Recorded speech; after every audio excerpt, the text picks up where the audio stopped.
Are these wedding invitations to fall in love with?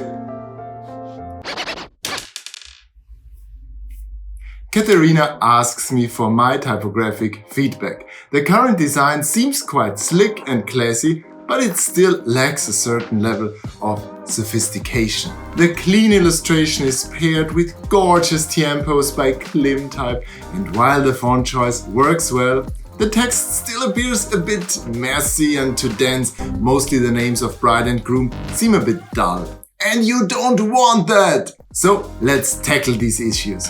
First, I set it a bit smaller and change it from 14 to 12 points. I also would triple the current letter spacing to give it a bit more space to breathe.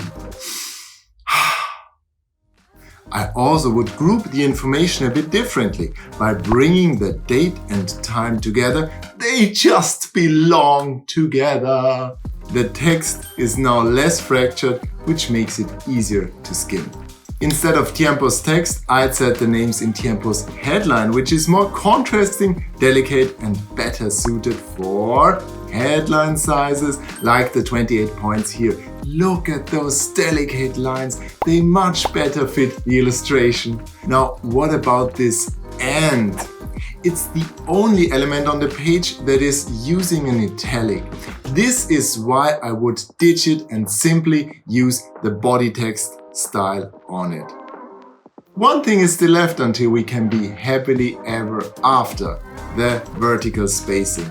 The text seems to sit anywhere. Here I would introduce a baseline grid based on the body text. The names can break out a bit of it, but the copy follows along.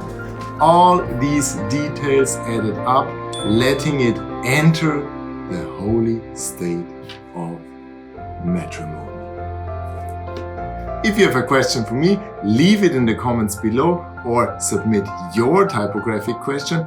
Also consider a private coaching call.